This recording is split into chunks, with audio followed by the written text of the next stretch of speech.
तो guys how are you all.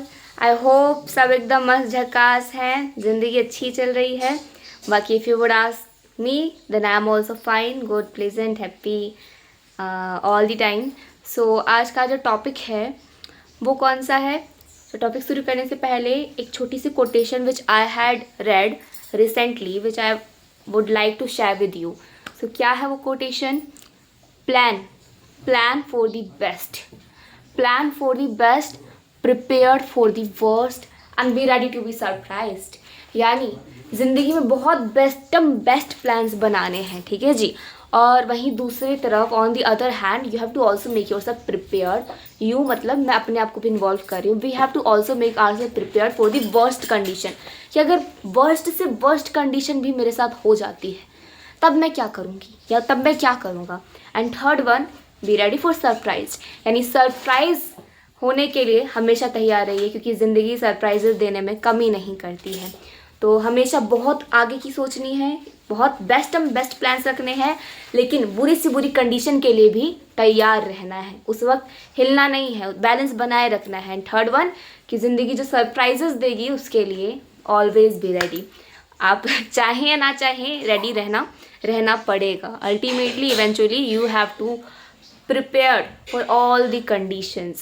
अब आप चाहें ना चाहें, it is not based on this। आपकी चाह पर बेस्ड नहीं है, ज़िंदगी की चाह पर बेस्ड है। तो शुरू करते हैं। आज का जो टॉपिक है वो है 3 चैलेंजेस। तो मैं आपको थोड़ा सा इंट्रो दे दूँ, 1 मिनट मैं आपको थोड़ा सा इंट्रो दे दूँ कि 3 चैलेंजेस है क्या। तो 3 चैलेंजेस जो भारत के सामने आए, 3 challenges which were before India after independence. जैसे ही भारत को स्वतंत्रता मिली, जैसे ही ब्रिटिशर्स भारत को छोड़ के गए, भारत का जो कैप्टिवेट कर रखा था वो छोड़ के गए, उसके बाद before India there were 3 main challenges. अब वो 3 चैलेंजेस भारत के लिए क्या थे, भारत के पॉलिटिकल लीडर्स के लिए क्या थे, तो अभी हम वो पढ़ेंगे। वही मैं रिवील करने जा रही कि वो 3 चैलेंजेस क्या थे। So before going to this one, मैं आपको छोटी सी समरी दे देती हूँ वो 3 चैलेंजेस क्या थे। पहला, पूरे भारत को एक बनाना, यानी यूनिटी स्प्रेड करना, लोगों में यूनिटी जगाना कि हम सब भाई भाई हैं, बहन बहन हैं, राइट। ब्रदरहुड जगाना कि वी ऑल आर सेम, हम सब एक ही डोर से बंधे हुए हैं। एक ही डोर जिसने पूरे भारतीय को बांध रखा है। कुछ ऐसा हमें सर्कमस्टांसेस बनानी थी कि सबके अंदर एकता, ब्रदरहुड जगानी है। तो पहला चैलेंज। सेकेंड वन चैलेंज क्या था? डेमोक्रेसी को स्टैब्लिश करना। डेमोक्रेसी तो क्या चाहिए मिलॉर्ड? हमें डेमोक्रेसी चाहिए। तो second challenge was to establish democracy in India. And what was the last but not the least, what was the last challenge? The last challenge ये था कि हमें पूरे भारत में जितने भी लोग हैं उनकी भलाई करनी है। Wellbeing of entire society, and specially जो देखिए अच्छे खासे काबिल लोग हैं वो तो अपना भला कर ही सकते हैं, लेकिन जो ऑप्रेस्ड लोग हैं, सप्रेस्ड लोग हैं, जिनके साथ स्टार्टिंग से ही from the very first phase ही अत्याचार हो रही हैं, एट्रोसिटीज़ हो रही हैं, उनको हैंड देना पड़ेगा, उनकी मदद करनी पड़ेगी। डूबते को तिनके का सहारा चाहिए होता है। फॉर एग्जाम्पल विमेन पर स्टार्टिंग से ही अत्याचार किया जा रहा है, औरतों पर स्टार्टिंग से ही अत्याचार किया जा रहा है। तो औरतों को थोड़ा ज़्यादा फोकस की नीड थी। SC/STs इनको ज़्यादा फोकस की नीड थी उस वक्त। तो फिर पूरी एंटायर कंट्री का वेलफेयर तो करना था, लेकिन हमारा मेन फोकस क्या था? वो माइनॉरिटीज़, वो लोग जिन पर लोगों ने स्टार्टिंग से ही अत्याचार किया है। तो अब आते हैं अपने टॉपिक पे।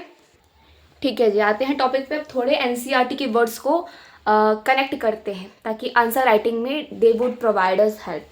तो पहला चैलेंज हमारा क्या है? यूनाइटेड नेशन, जो मैंने आपको बता दिया, पूरे भारत में एकता फैलाना, to spread unity in entire India. अब यहाँ पर क्या है कि दिक्कत क्या थी कि लोग भाई हमारे, एक minute wait for a while, गलत मार्क कर ले लिया, कि हमारे जो लोग थे अलग अलग थे।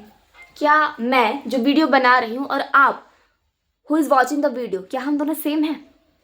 क्या हम पूरी तरीके से एंटायरली सेम है? Not at all. We are not copy cats of each other, we are different, we all are different, we all are unique. जो ये इंसान है वो ये इंसान नहीं हो सकता। थोड़ी कैरेक्टरिस्टिक्स मैच कर सकते हैं बट ओवरऑल नहीं, right? You are getting my point. तो उस वक्त और आज के वक्त में भी, एट द प्रेजेंट ऑल्सो, जो पीपल हैं, जो इंडियंस हैं, वो अलग लैंग्वेज बोल रहे हैं, अलग रिलीजन को फॉलो कर रहे हैं, अलग कल्चर को फॉलो कर रहे हैं। तो जिस देश में इतना अलगाव है, इतनी डाइवर्सिटीज़ है, उस देश में आप एकता लाने की बात कर रहे हैं। तो of course this was a challenge. जहाँ पर इतनी सारी चीज़ें लोगों की अलग थी, उस देश में आप कह रहे हैं कि हमें एकता लेकर आनी है, तो that was definitely a challenge. और अभी आप देख सकते हैं कि इस चैलेंज को बहुत हद तक एक्सेप्ट करके हमने जीता भी है, पूरी तरीके से ताइवान से। लेकिन हाँ, on major scale we had accepted, we मतलब leaders as well as Indians also accepted that one challenge and also had conquered this one challenge on a large scale. ठीक है जी। तो this was the challenge. People spoke different language, follow different religion, follow different culture, and in that diverse country the challenge was there to unite India। ठीक है जी। अब सोचा क्या जाता था, लोग क्या सोचते थे कि India which was full of diversity could not remain together. तो इंडिया जहाँ पर इतनी डाइवर्सिटीज़ है, कल्चर, रिलीजन और लैंग्वेज एंड एटसेट्रा के मामले पर, वहाँ पर उस कंट्री को आप एक रख ही नहीं सकते, ये कंट्री तो टूटेगी। जैसे पाकिस्तान अलग हुआ ना इंडिया से, पाकिस्तान जो हिस्सा था वो हट गया, टूट गया, वैसे ही और डिविजन्स होंगे इंडिया के, ऐसा माना जाता था। लेकिन क्या हुए?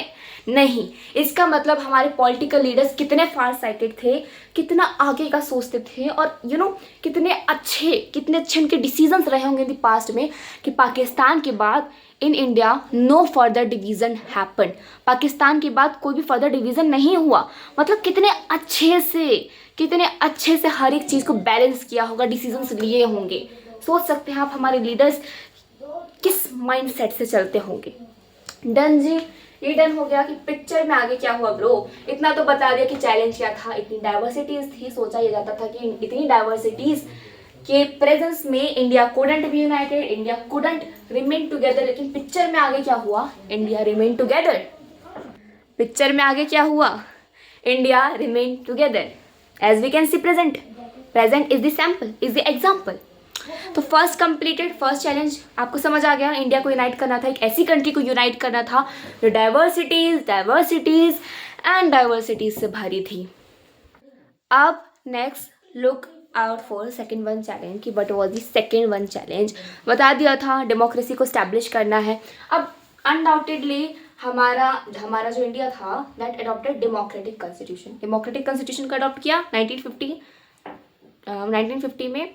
हाँ जी, डिक्लेयर हुआ था 26 जैन को 1950 को। चलिए वो छोड़िए, वो बात की बात है।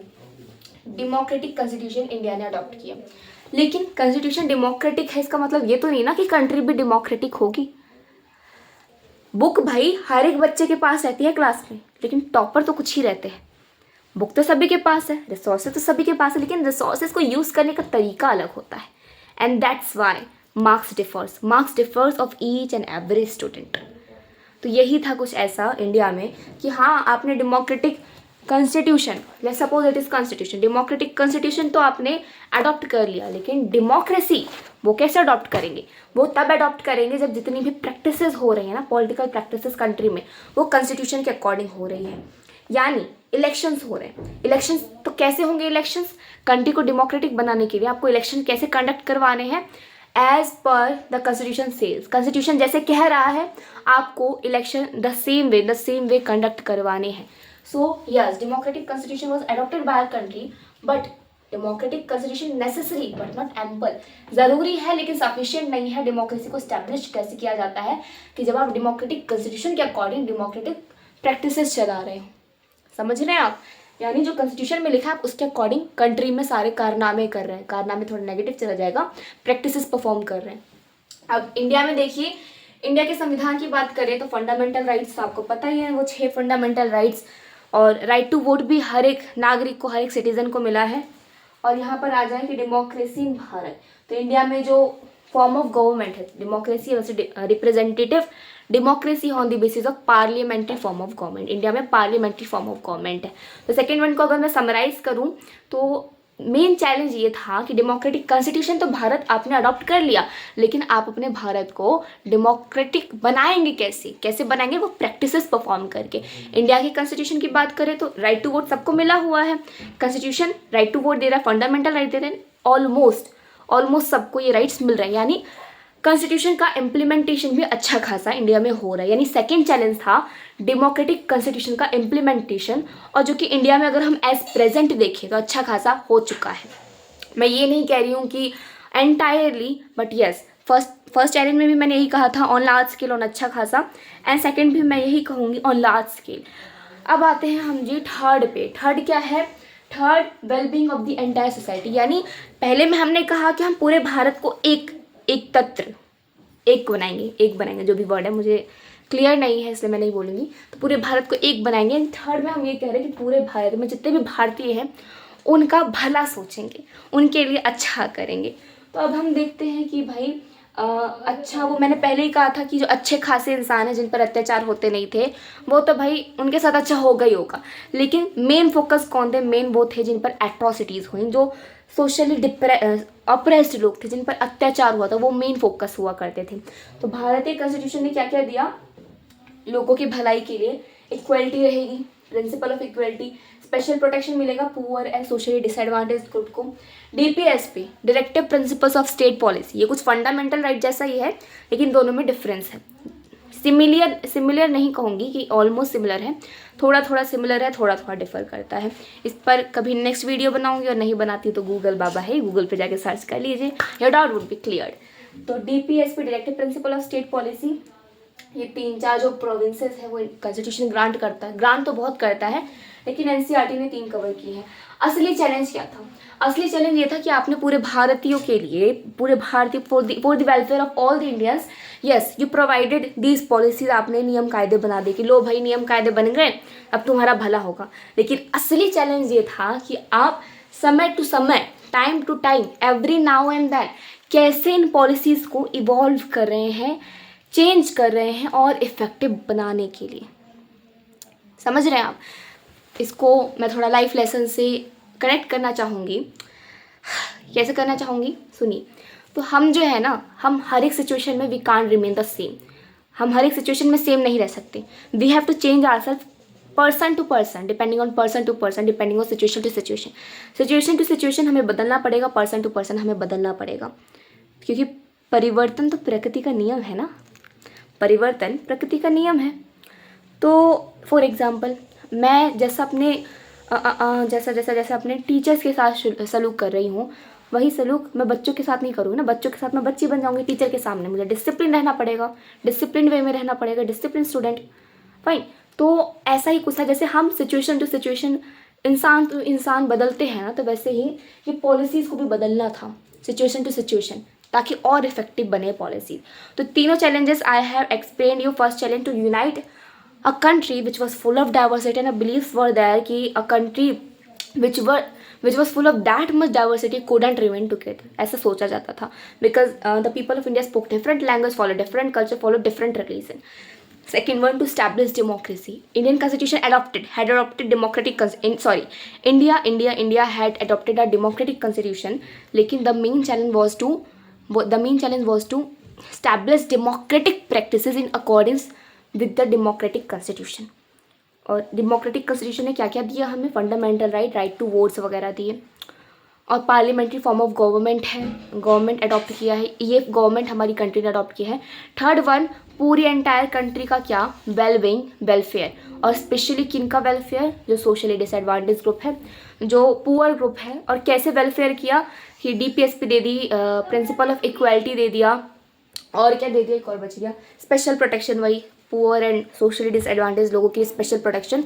लेकिन मेन चैलेंज ये था कि आप इन पॉलिसीज़ को टाइम टू टाइम कैसे चेंज कर रहे हो भाई, कैसे उसे और इफेक्टिव बना रहे हैं। तो these were the 3 challenges. I hope कि मैंने अपना बेस्ट दिया है समझाने के लिए। मुझे लगता है कि हाँ आपको समझ आ गया होगा, because I gave my best, and वही है, give your best, forget the rest. अपना बेस्ट दीजिए, बाकी सारा भगवान पे छोड़ दीजिए। ओके जी, 3 चैलेंजेस कंप्लीटेड जो इंडिया के सामने थे बिफोर इंडिया आफ्टर इंडिपेंडेंस। वो 3 चैलेंजेस मैंने बता दिए हैं। और कंसेप्ट क्लियर है तो कमेंट सेक्शन में प्लीज़ ड्रॉप द कमेंट कि यस दीदी, concept of mine is clear. तो thank you, have a nice day, have a pleasant day. हंसते रहिए, जागते रहिए, मुस्कुराते रहिए, पढ़ते रहिए, मेहनत करते रहिए। शुक्रिया, धन्यवाद for giving your precious time. शुक्रिया।